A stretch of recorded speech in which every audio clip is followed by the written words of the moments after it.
welcome to the Abundance Accelerator. I am so delighted to be here with you, and I'm hoping technology is on our side. So if you're just tuning in and you can hear and see me, then please let me know. I just want to know that we are good to go from a technology point of view, and I have so much wonderful information to share with you today and over the next 5 days about how you can shift your mindset and how your mindset shifts will impact your abundance. So if you're just joining, a warm welcome to you. And also if you're going to watch this on the replay, I'm thrilled to have you here with me.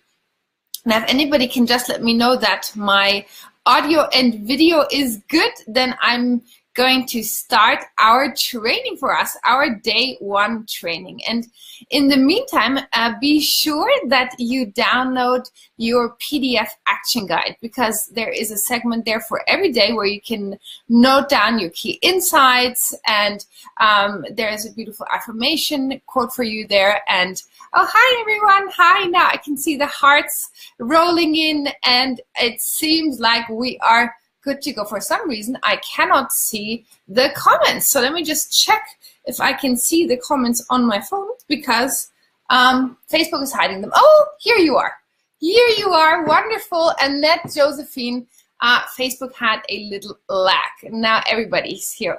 Wonderful to have you here. Annette Josephine, Rupesh, I hope I say your name well. Cheryl, amazing, amazing. So nice to have you all here.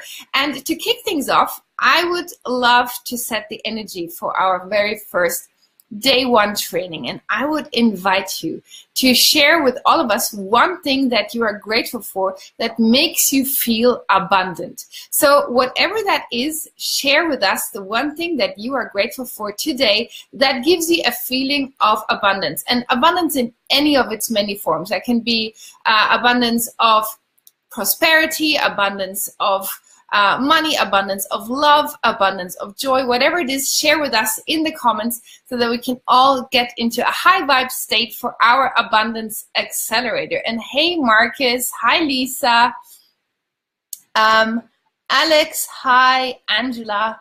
Wonderful to have you all here with us. I'm looking forward to see what you are all grateful for today. And I want to kick off my gratitude with saying I'm grateful for my beautiful friendship with Josephine, who is here with us and who has in a very short time become one of my dearest and closest friends. So to you, my dear Josephine, I am grateful for you. And your friendship makes me feel very abundant. So to everyone else also, I look forward to hearing what makes you feel abundant and grateful today. Hi, Stephanie. And Sarah, wonderful. So Sarah, you're grateful for love. Marilyn, you're grateful for good health. That's wonderful. That's exactly the right spirit and attitude. And Marcelo, hi Marcelo. So it's wonderful to have you all here. And Cindy, you're grateful for your son. Beautiful. And what we're going to do today in our first training is I am going to take you through what is called a process of shifting your mindset from a negative framework to a positive framework. So this is a really exciting training, and I know some of you don't know me yet, so I just quickly want to introduce myself to you. So my name is Elena Herdickerhoff, a horrendously long and difficult German last name, as you can tell. And I am a business coach for entrepreneurs, and I'm also a TEDx speaker and mentor for highly sensitive people. And today I'm going to reveal one of my secret passions, which is psychology and social psychology in particular. And this is actually something I studied in university. And many of you who have followed me over the years, you know I have a great passion for business trainings, and I have a great passion also for spiritual-based trainings. But this training is actually going to be a psychology-backed training. So it's going to be really exciting for me to dive deep with you and help you shift your mindset so that you can create a more abundant life and a more abundant.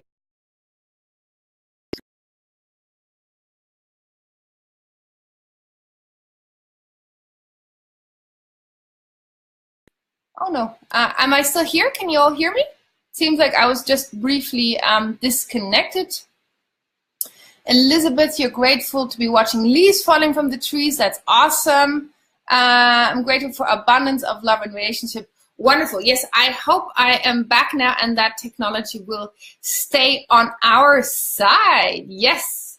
So are we all ready to dive into this training for day one?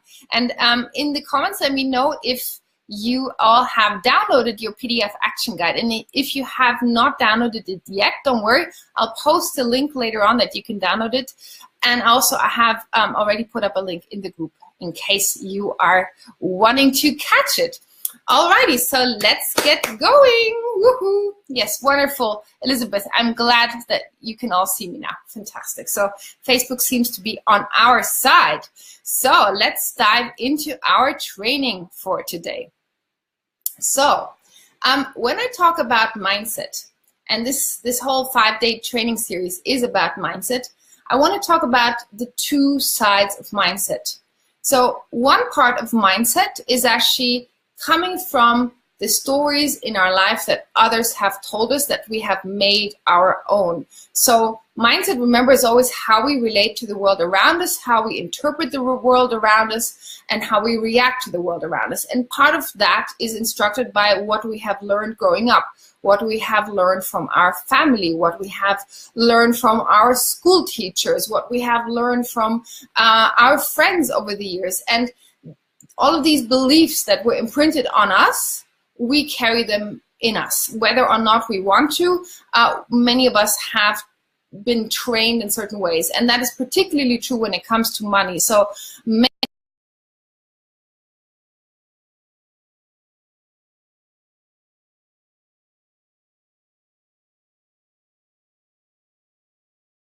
see money, how you see abundance.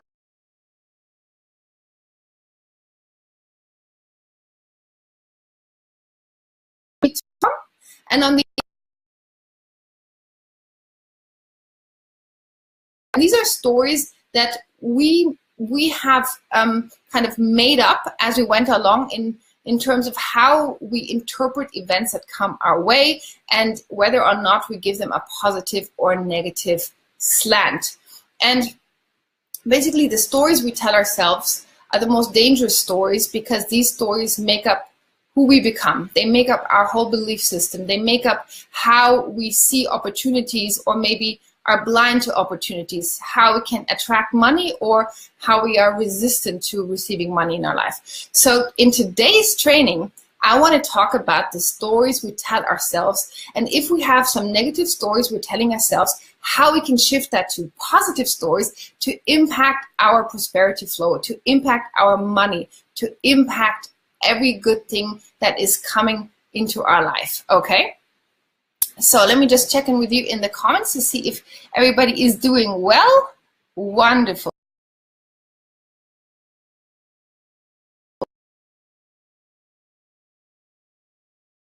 About money, and everybody here will have their own money beliefs and their own money stories, has a self-fulfilling prophecy effect on our life. And you've probably noticed this. When you are very scared of certain things happening in your life, or you're very scared of not enough money or lack, then you get an extra bill coming in, then you get an extra stress coming in, then you get sick, something happens. So whatever negative slant we have, we get like an outside confirmation for that.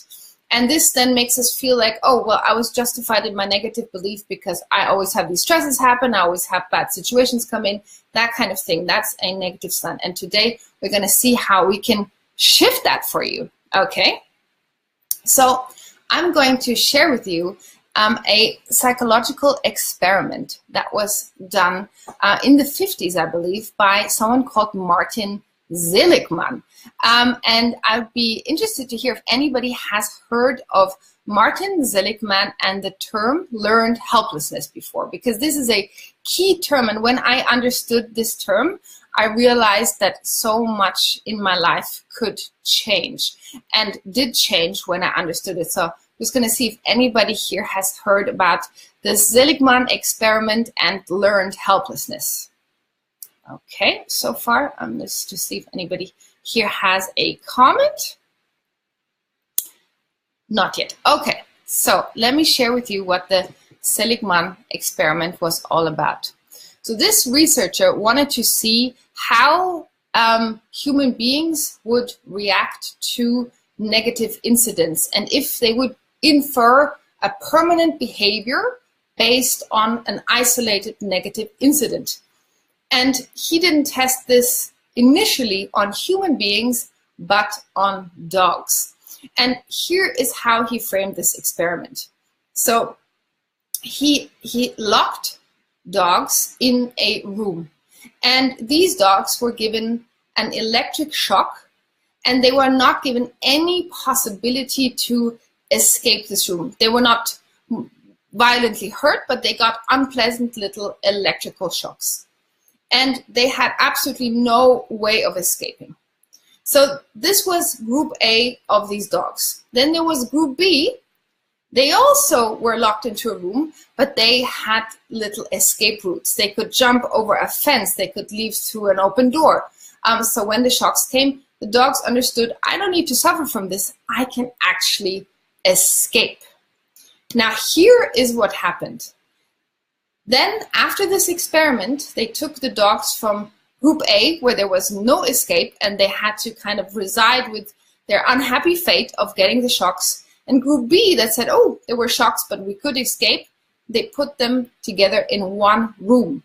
And in this room, there was a little net across the floor that the dogs could jump over to another side of the room where there were no electric shocks. Now, all of the dogs from Group B that had previously also been able to escape, they instantly jumped over this little fence as soon as the shocks came. And the dogs from Group A didn't. The dogs from Group A just were resting. Even they lay down on the floor with the electric shocks because they had given up hope that things could change for them. They had realized the first time round they couldn't escape, so they didn't believe that they could escape now, even though they saw the other dogs do it. They didn't believe this was possible for them. And they were kind of settling with this negative outcome. They were settling with the fact that they were going to stay hurt and stay stuck.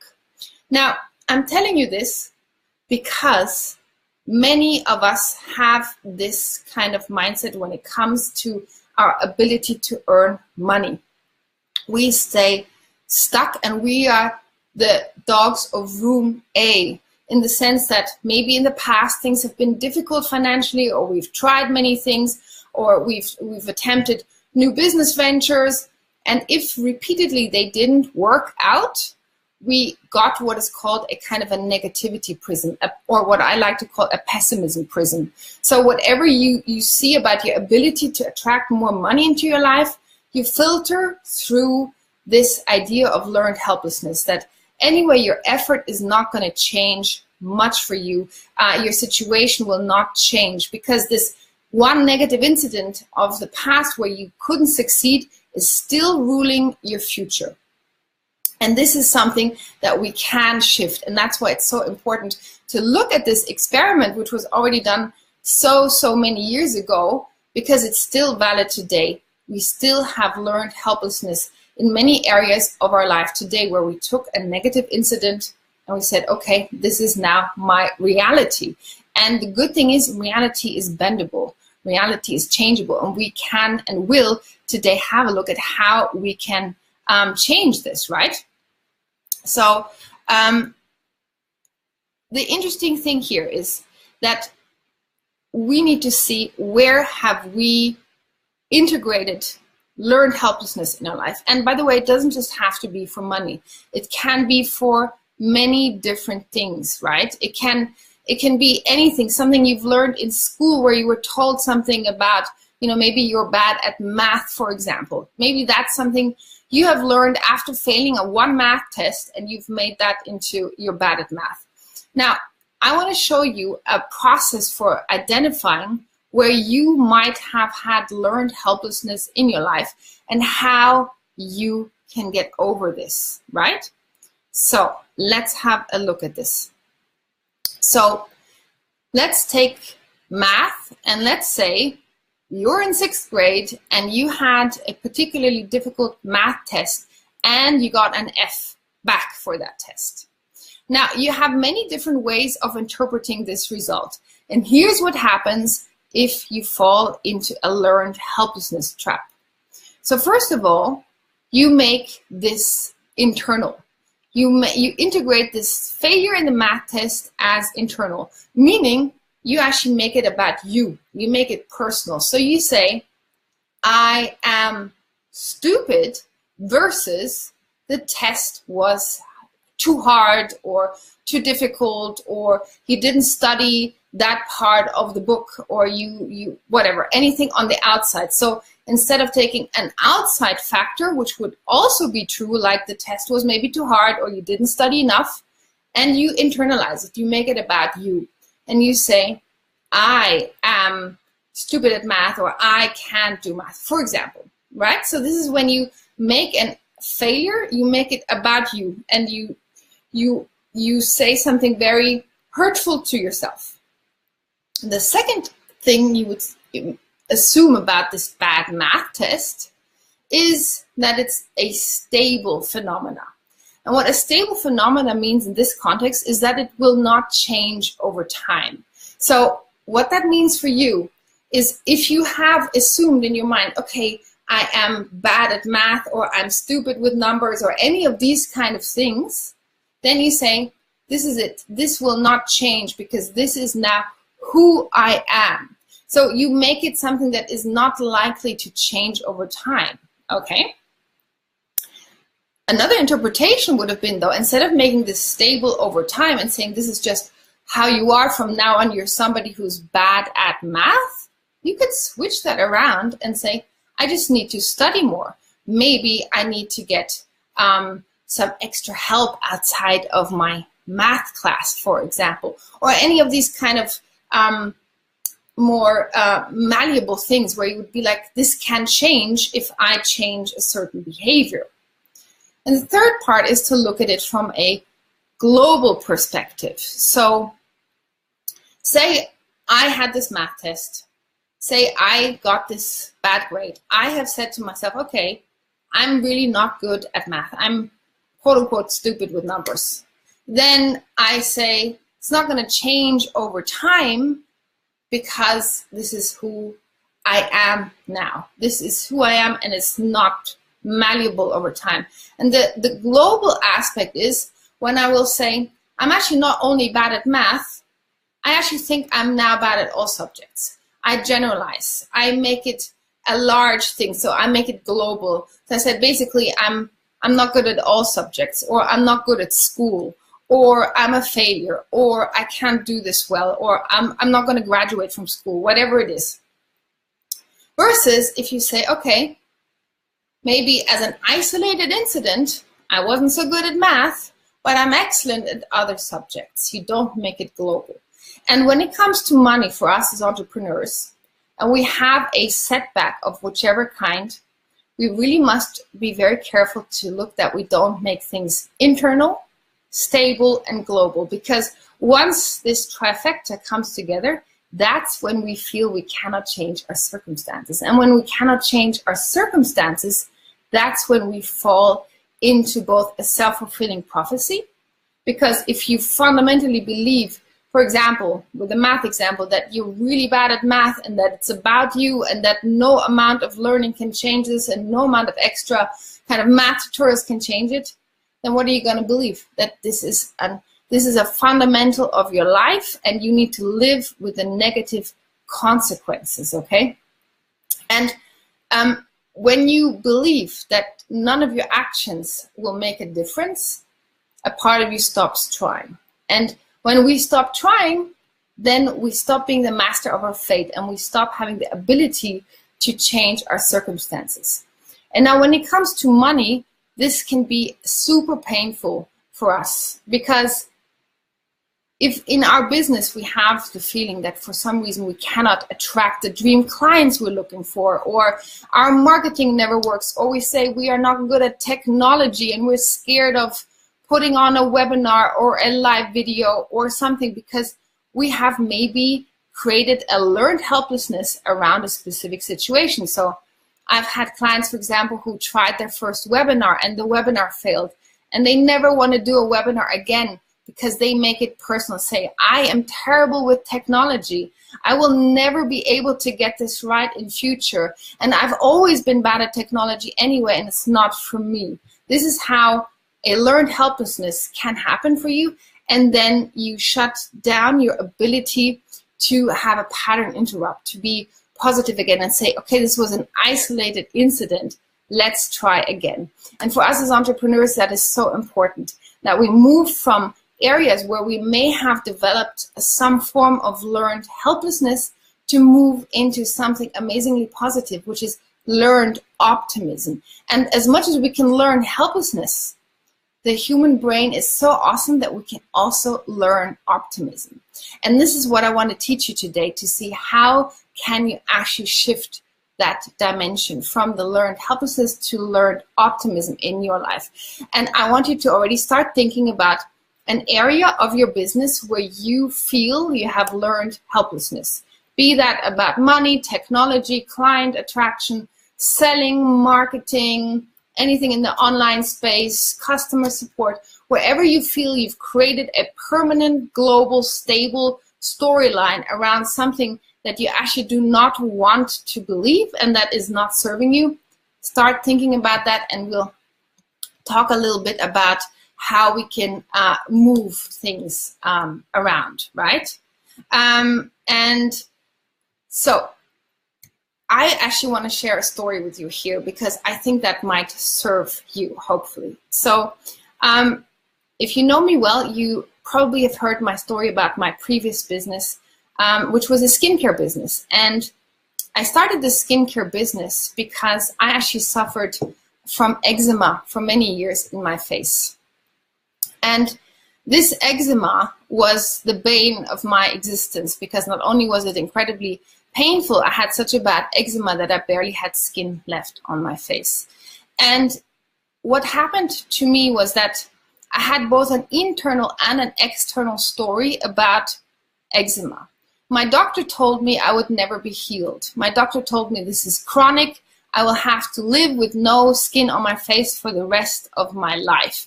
And that was just bad luck and nothing I could do about it, right?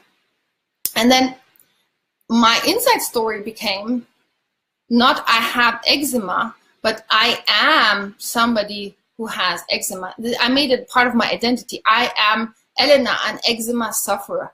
I made it a permanent part of myself. I made it a part of my story. And when I did that, of course, it became even more chronic because I made it stable. I made it global in the sense that I said, I will have this forever. I have it until the end of my life. This will torture me always. And here is what happened. At some point, I was in so much pain, and maybe if you have this in a financial situation in your life or love or anything else, where you're in so much pain, you start telling yourself, why does it have to be this way? And when you start asking yourself, why does it have to be this way? This is when everything changes, because you start pattern interrupting your learned helplessness. So I thought to myself, why can I not be the exception to the rule when it comes to eczema?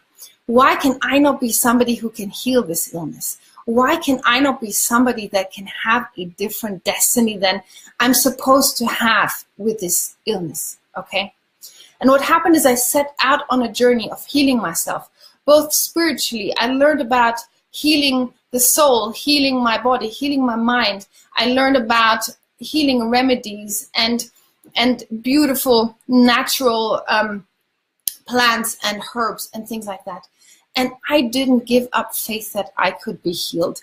And this turned from a learned helplessness into a learned optimism, where I thought, I'm just always one day away from finding a solution for myself. And the beauty is I did. As a non-chemist, I managed to formulate my own skincare balm. Over 2 years, I tinkered with it, and I tried many different remedies that I combined, and I came up with a cream that healed my eczema. Now, I'm telling you this story because I want you to see that if you shift your mindset from something that is fixed and negative and can't be changed and has always been this way and will never change to how can I make this change? How can I have hope? How can I have magic happen in my life? Then you can do the impossible. You can get out of crazy debt. You can get from a business that is barely surviving month to month to a 6-figure, 7-figure, 8-figure business, whatever it is you want, you can make happen if you pattern interrupt the story you've established about why something is not working for you, why you cannot have more money or cannot be better at sales or cannot have any of the things you want. So what we need to do is lovingly look at the areas of our life where we have cultivated some form of learned helplessness and where we can change the story, because we all have the power to change our story. And many people come to me and say, well, I need the outside world to change for me to feel better. And I say, you need your inside world to change for your outside world to become what you need it to be. So it's about the inner game that directs what happens outside. It was my inner game that healed my eczema, not the outside. Even though the cream was an outside thing, it was created through my mindset, through my belief that healing was possible. And I want you to believe that money healing, in whichever area of your life you want a money healing, that is absolutely possible in just the same way if we go through a pattern interrupt. And as Nelson Mandela said, everything seems impossible until it's done. And that is true for all of us as well. Everything is impossible until it is done. And we need to make the impossible possible. And we do that by challenging what we perceive is our reality. We need to look at our life, our business, our reality, and not say, well, this is my reality, but say, this is a bendable reality. And how can I bend this reality? By reshaping my mindset. And this is where the fascinating work really begins. And as an exercise for all of us, like for our day one lesson to move out of any kind of pessimistic belief systems or learned helplessness that we might have, is to move into learned optimism, to move back into hope, possibility, faith, joy, all of these amazing things that are available to us. So as an exercise, and you can print out your PDF action guide as well for that, so you can note this down. I want you to look at one thing that you think right now you have some learned helplessness about in your business. So just to give you an example, it could be about, I'm bad at closing sales calls.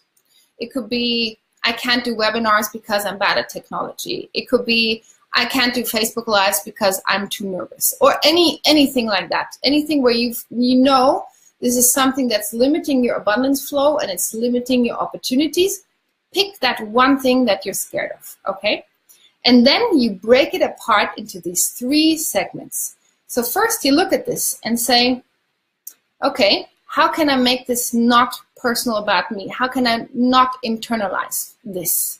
So instead of saying, I am bad at technology, or I'm, bad with math, or any of these things, you can look at this and say, okay, this is what I believed so far, but I can act different. I can learn something. I can get help. I can change. I can read something. I can YouTube something. I can figure it out. You turn whatever you made as part of your personality into something that is changeable with a different action step on your behalf. So figure out this one thing that you've chosen.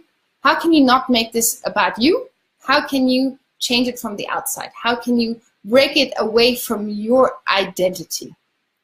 Now, the second thing is to not make it stable, as in saying this is always going to be the case, always and forever and ever. You look at it as something that is a situational thing that is totally changeable if you change something about your approach, about how much help you get or how much learnings you put in, but it's something that is not destined to last forever. It is something that you can constantly evolve. So nothing is forever because we're not static. Everything is malleable, everything is changeable. And if we allow ourselves to change, this is when the real magic happens. So think about how can you see this as a situational thing and not a thing that will always apply. So maybe you had one bad webinar. That doesn't mean your next one is going to be bad too. You just have to literally get back on that horse if you fell off the horse. And the third thing is, how can you disrupt the pattern in your brain to think that this is global, that this will repeat over and over again over many different situations. So every webinar will be like this, but actually not only every webinar. In any case, you're not good with videos, so that applies also for YouTube videos, that applies for Facebook, and anyway, you don't like showing yourself, and you make it a whole global problem. And you say, well, I'm just better off just not even showing up on video. I might as well just write a blog.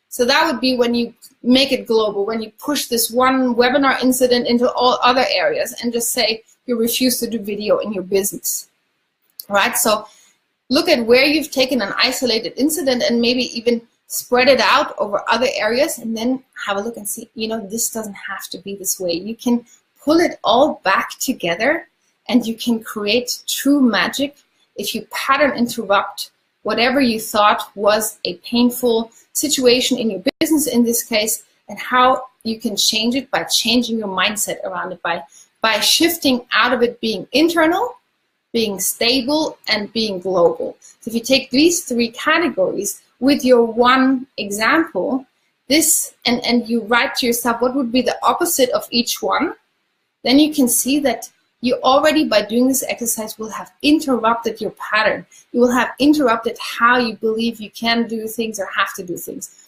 And this is when your brain goes like, oh, okay, actually, I can save myself. I can have an opportunity to shift. I can have a new outlook. I can have opportunities. And that is when the learned helplessness naturally falls away. It's kind of like a darkness. As soon as you shine light on it, it disappears. And this is the beauty of understanding learned helplessness, because when you understand it, you see it. And when you see it, you can challenge it. And when you challenge it, you can change it. And that's why I love this as our first and very key and very fundamental mindset shift, so that you can free yourself from any of these limiting pessimistic stories that you might have about yourself, your abilities, and your abundance. So I'm going to now check in with all of you in the chat to see if you have any questions for me, and I hope so far that this has been helpful. Okay. Okay. So let me know if any of you have any questions for me.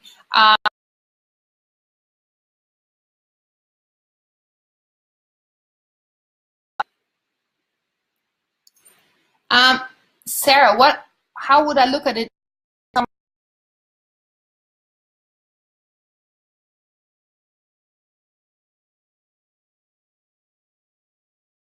Helplessness?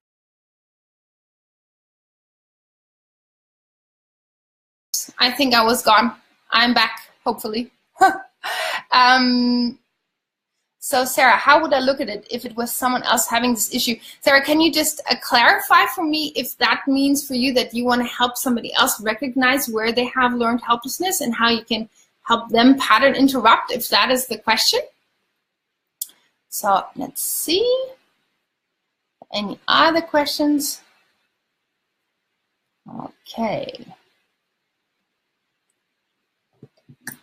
So I'm just going to check on my mobile phone, because for some reason the questions are not coming through so much here. So I'm just going to check on my mobile. No. Okay. Okay, Marilyn, is it better to be specific or general? That's an awesome question, Marilyn. My advice would be to go very specific, because when you're very specific, like, I'm terrible at webinars, that's when you can shift the story about being terrible at webinars. So, or if you say I'm terrible at this or that or the other thing, that's when you have really good concrete ways of pattern interrupting that, and then you move from one to the other. Okay, so Margaret, let's have a look. For some reason my scrolling here is a little bit challenging. Let's have a look if I can see it. Here we go. So Margaret, up until now, I was always afraid to have to do everything alone. Really difficult to ask for help and not doing enough. Oops, and your comment disappeared. Okay, so I think, Margaret, unfortunately, your comment just disappeared into Facebook Neverland. So unless it comes back, I'll hopefully catch the second part of that. Oh, hi, Asal. Nice to have you here. Oh, wonderful, Arlene. I'm so glad. So Margaret, okay, got it. Oh, got it. I see what you mean, Sarah there. So does it help if you look at yourself like someone else would? In this case, I would probably say no. I would say look at it the way you are, because it's an internal shift that you need to have happen. And it's most powerful for your brain if you look at it as yourself. If you say, okay, this is my story, you take ownership for the story, and you should take ownership for changing the story as well. That can then be super powerful. So you want one more example for how you can pattern interrupt something in your business. Okay, so anybody here maybe has a specific issue. It can even be anything from your past or something. So maybe I can use a coaching example. Okay, so assume you are a new coach. You just created your wonderful new coaching business. Okay, and here you have this coaching business, and you are trying to get your first client. And the first 5 people you talk to over the phone, they all say no to you. So you would now have the possibility to fall into learned helplessness or learned optimism. If you fall into learned helplessness, you will tell yourself, I am terrible at sales calls. I will never succeed at sales calls. And by the way, I'm not a good enough entrepreneur. I will not make this business work. And clients are not interested in my offer. And that's when you make it global and you stretch it all over other areas and saying, you know, maybe my offer is not good enough and maybe my pricing is wrong. And I'm not sure I'm cut out for this anyway. So this is when you take something like 5 no's in a sales call and make them pervasive. You make them about you. You make them so that they last long into the future, and you make them apply to a whole host of other things as well. That's how you would use learned helplessness in this example, right?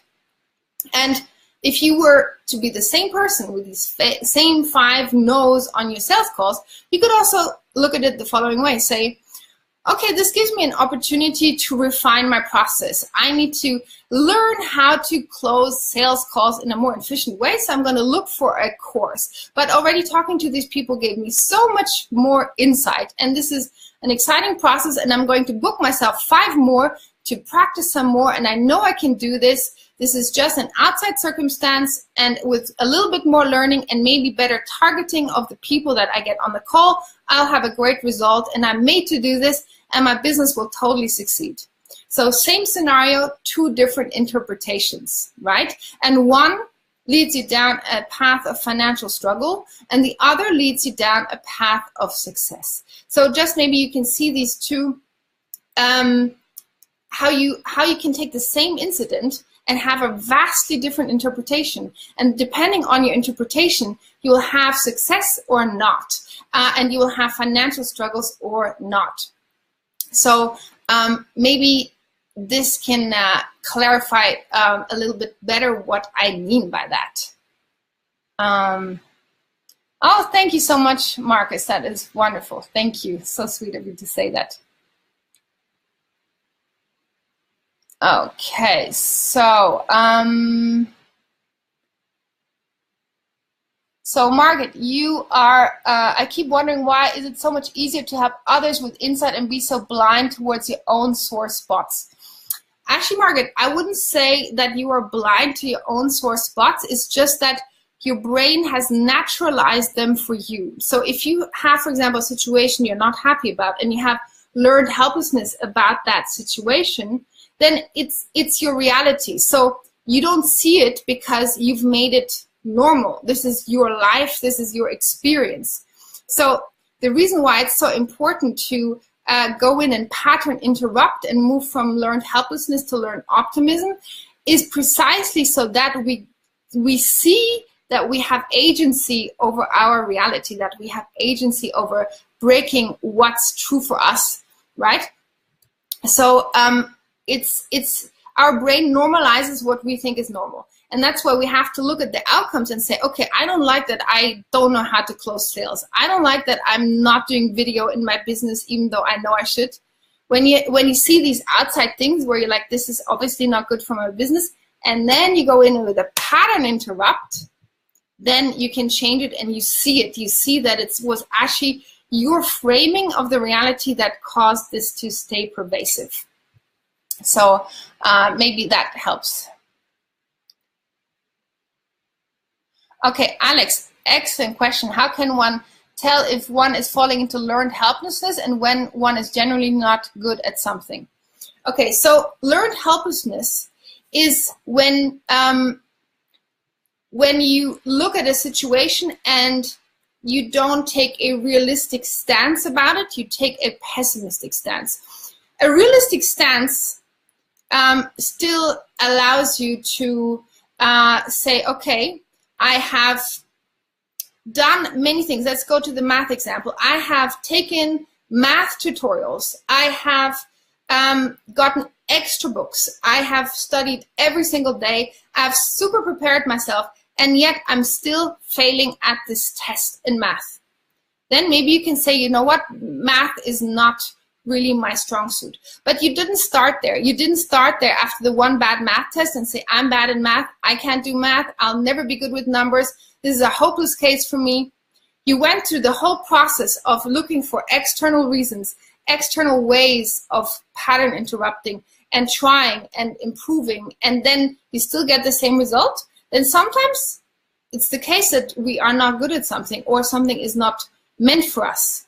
Absolutely. So this is an excellent point, is you can see if it's learned helplessness, if you've given up before trying, and you can see if it's reality, if you've tried in many different ways, you didn't make it personal about yourself, and you just realize without huge emotional attachment that right now this is just how you feel. Okay, so I hope this helped, Alex, in explaining. Elizabeth, oh, I'm glad this helped you. Yes, Cindy, curiosity is a fundamental for this. This is so important. Okay, so Cindy, please speak to how this reaches depth enough, i.e. thinking versus being, this new mindset. Not enough for me to change thought if deeper belief running. How is this reaching the depths, please? Okay, another great question. So first and foremost, when we have created a learned helplessness reality, this then runs very deep.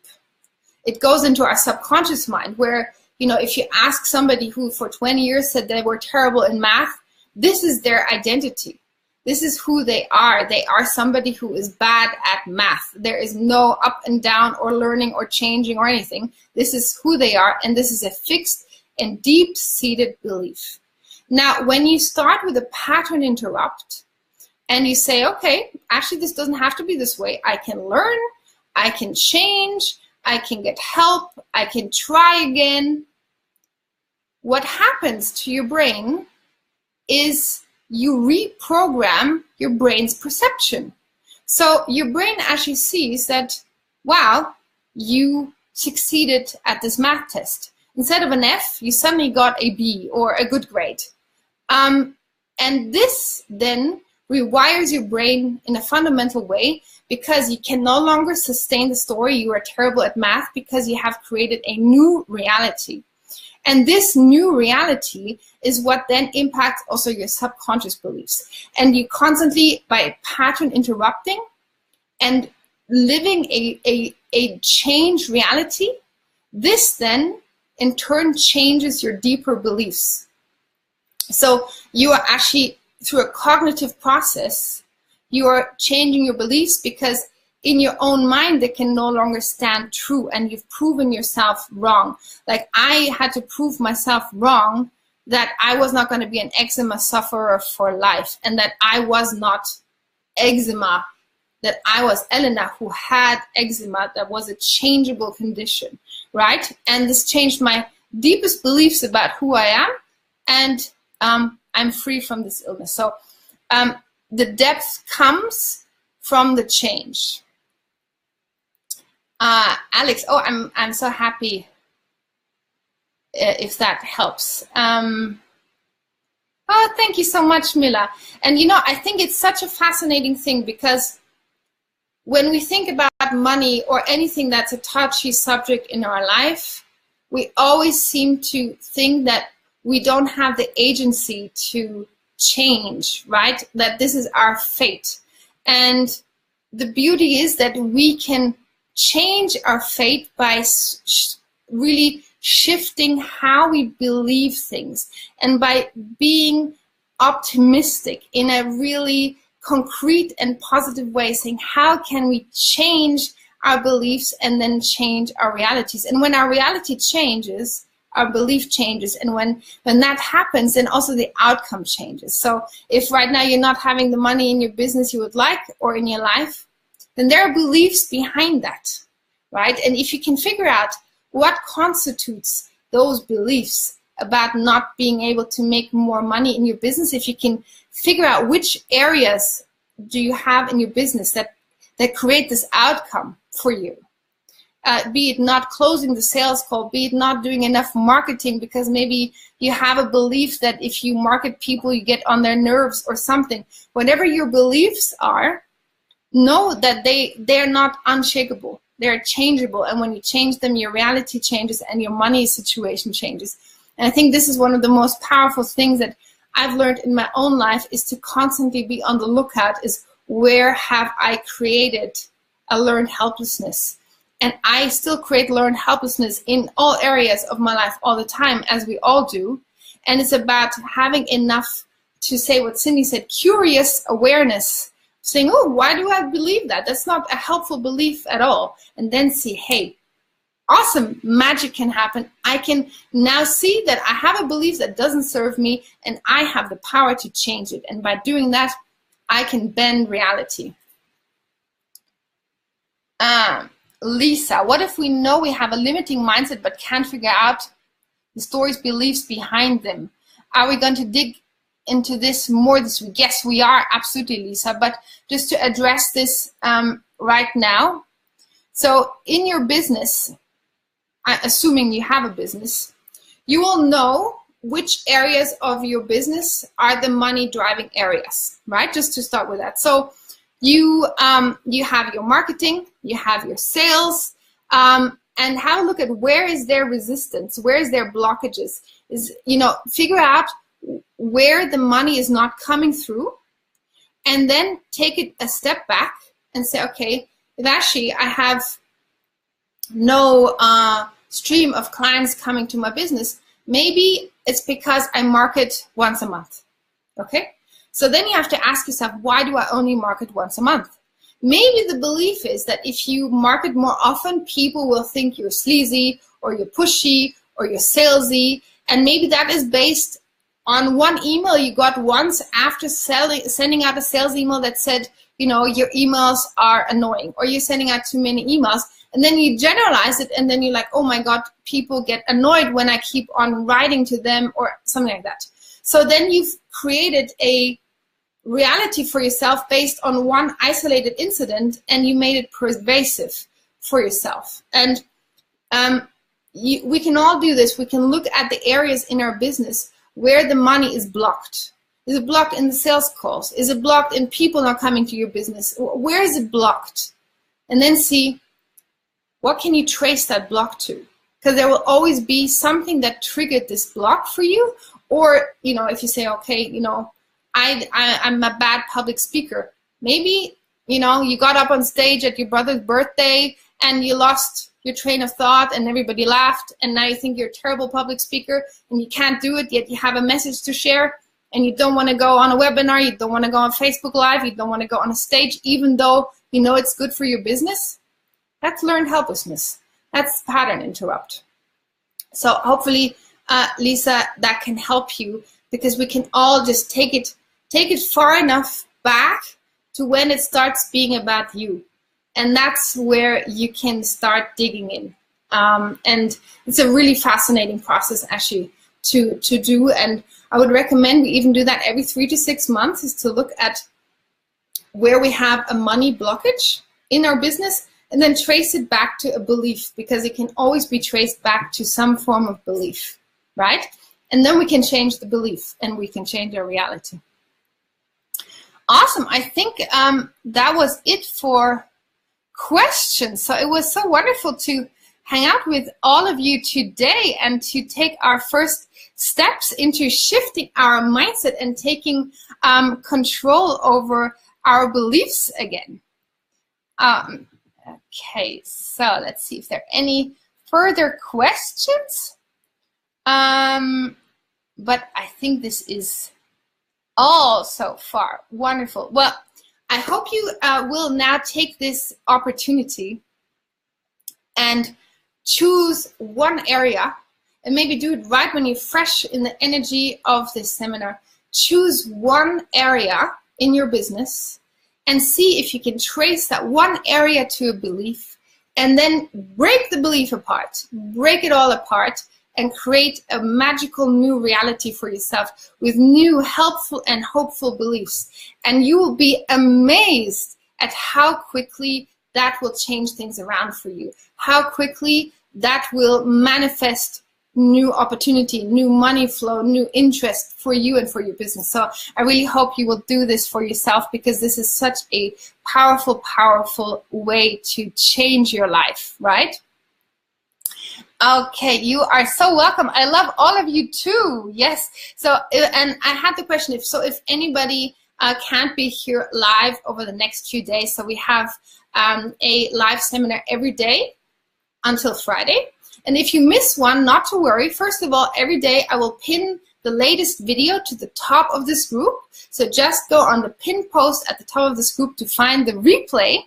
And at the end of this week, I will be sending out a page with all of the videos in it as well, and give you some time to watch them if you didn't make it live. So no worries at all. You can definitely stay up to date even if you can't join us live. Alrighty, my dears. So I wish you an abundant mindset, positive day, and know that you are truly the master of your fate. And this is wonderful news, because you deserve all the money, all the abundance, all the prosperity and peace that you crave. And know that it's within reach, and you can make this happen for yourself. You don't need any outside person to come or good fortune necessarily to come. You are your good fortune. Okay, so with that being said, I send you so much love, and I can't wait to see you tomorrow at the same time for lesson number 2. Take care, everyone. Bye for now.